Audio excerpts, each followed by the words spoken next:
Clarice Lispector nasceu em 10 de dezembro de 1920, na cidade de Chechnyk, na Ucrânia.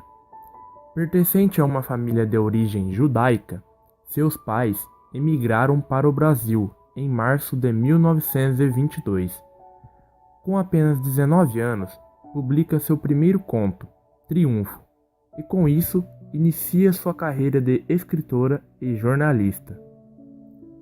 Em 1966, depois de consolidada na literatura brasileira como uma grande contista e romancista, sofre várias queimaduras no corpo e nas mãos em um acidente domiciliar. Seus escritos são conhecidos por retratarem a vida na sua forma mais introspectiva, versando os pensamentos, desejos e devaneios dos personagens, acarretando uma nova perspectiva e leitura da vida cotidiana. Livros como os Laços de Família, A Legião Estrangeira, A Maçã no Escuro, A Paixão segundo GH, A Água Viva, entre outros, assombraram a muitos leitores e trouxeram novas teorias acerca do romance psicológico já consolidado na literatura inglesa por James Joyce e Virginia Woolf. Clarice morreu no Rio de Janeiro em 9 de dezembro de 1977, com câncer de ovário detectado tardiamente.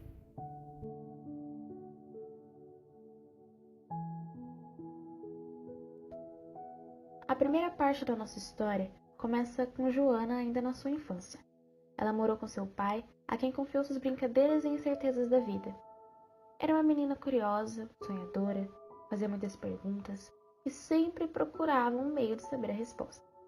Escrevia pequenos poemas para chamar a atenção de seu pai, tinha medo do escuro e desde criança se perguntava quem era ela. Sua mãe Elsa morreu quando Joana ainda era pequena, conhecendo assim só pela descrição do pai.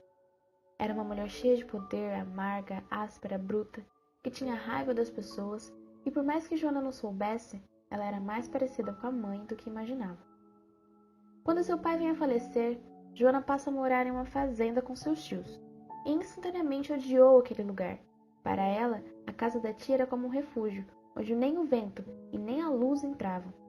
E logo em sua chegada, fugiu para a praia que havia ali perto, procurando sair do aperto que eram os braços da tia.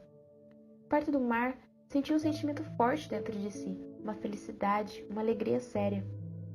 E só naquele momento Joana percebeu que seu pai tinha falecido. E não ficou abatida e nem sentiu vontade de chorar. E é em momentos como esse que Joana começa a demonstrar sua personalidade. A relação de sobrinha e tia era tensa. A presença da menina sufocava. Um dia, ao acompanhar a tia em suas compras, Joana esconde um livro debaixo de seus braços e o rouba. Sua tia, ao perceber, pergunta se Joana sabia da gravidade da situação. A menina consente e simplesmente fala que fez, pois ela podia. Eu ouvi, você sabe o que você fez? Sim, eu roubei o livro. E por quê? Porque eu posso. A tia, indignada com o fato, conversa com seu marido e descreve a menina como um pequeno demônio que nunca precisava de ninguém, que nela não havia nem amor nem gratidão, comparando-a com uma víbora e falando da possibilidade de levá-la ao internato. Ela é um pequeno demônio, vamos mandá-la pro internato. E se ela fosse nossa filha? Mas é diferente, ela é uma víbora. Tudo bem, então. Depois que Joana escutou a conversa dos tios atrás da porta, se perguntou novamente: quem era ela? Não se sentia fraca, mas com uma alegria fria e violenta. E foi à procura do professor, homem casado, que lhe dava ouvidos e aconselhava sempre que podia. Ele era seu amor de adolescência, um amor cruel que não podia ser correspondido. Fez-lhe muitas perguntas, como já era de se esperar, até que uma pergunta inconveniente surgiu: se ele a esperaria ficar bonita como sua esposa. Tinha inveja e se sentia inferior àquela mulher. E quando a mesma surgiu na porta, Joana se sentiu envergonhada e humilhada, fugindo mais uma vez, agora voltando para a casa da tia, se sentindo como uma víbora sozinha. E então, chegamos à segunda parte do livro. Depois que Joana desliga-se do internato, ela conhece e casa-se com Otávio. Em primeiro momento, antes de conhecer a protagonista, Otávio estava noivo de outra mulher, Lídia. De cabelos escuros, orelhas feias e mãos macias e bonitas. Amara Otávio desde pequena e sempre o amaria. Era uma mulher que fazia de tudo para agradá-lo. Quando se revoltava por não entendê-lo, tentava se libertar daquele homem que tudo fazia. Porém, tinha medo de conseguir uma vitória. Tinha medo de deixá-lo. Quando chegava a noite, ficava à sua espera. E quando não vinha, ficava angustiada. Já Otávio se perguntava o que ligava os dois. E chegou a ter pena de Lídia, pois sabia que a abandonaria mais cedo ou mais tarde. E esse momento não demorou muito a chegar. Quando Lídia perguntou a data do casamento, Otávio se esquivou e acabou por deixá-lo. E a partir desse momento a narradora conta como Joana e Otávio se conheceram. Ela estava alisando a barriga de uma cadela grávida, era a primeira vez que ele o via. E ao conversar com ela, ele se sentiu totalmente diferente.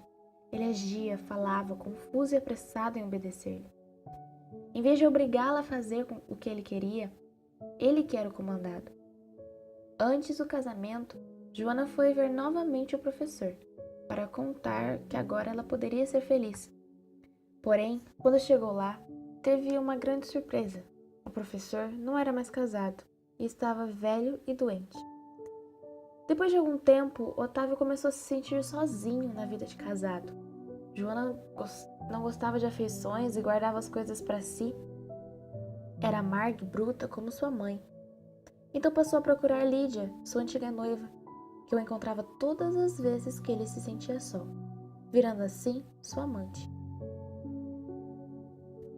Depois de um tempo, Lídia revela que está grávida e que queria construir uma família com Otávio, só os três.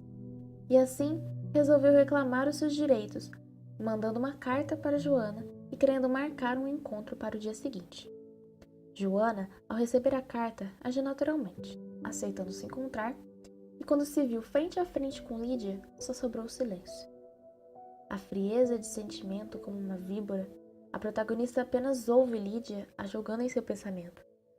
Quando ela se colocou a falar, Joana perguntou à mulher que estava em sua frente se gostaria de estar casada com seu homem, e a mesma confirma.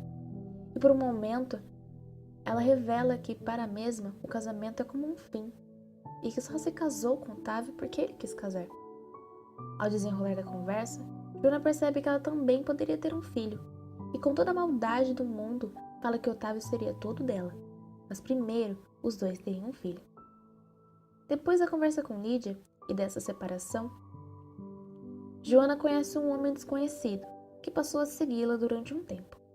Quando finalmente conversaram, o desconhecido convidou a protagonista para entrar em sua casa e passar a se encontrar com certa frequência. Em uma noite, quando voltava para casa, teve uma discussão com Otávio, e foi nesse instante que ele percebeu que Joana era a víbora que a tia tanto falava. Ao pensar que teria o abrigo do homem desconhecido, esse que dizia que sempre estava à sua espera, foi embora e deixou uma carta, dizendo que voltaria por ela, e que era para esperar por ele. Desnorteada e sem abrigo, voltou para a casa do tio na fazenda, e acabou embarcando sozinha para uma viagem não definida, e deixando a entender que iria se resgatar em outro lugar.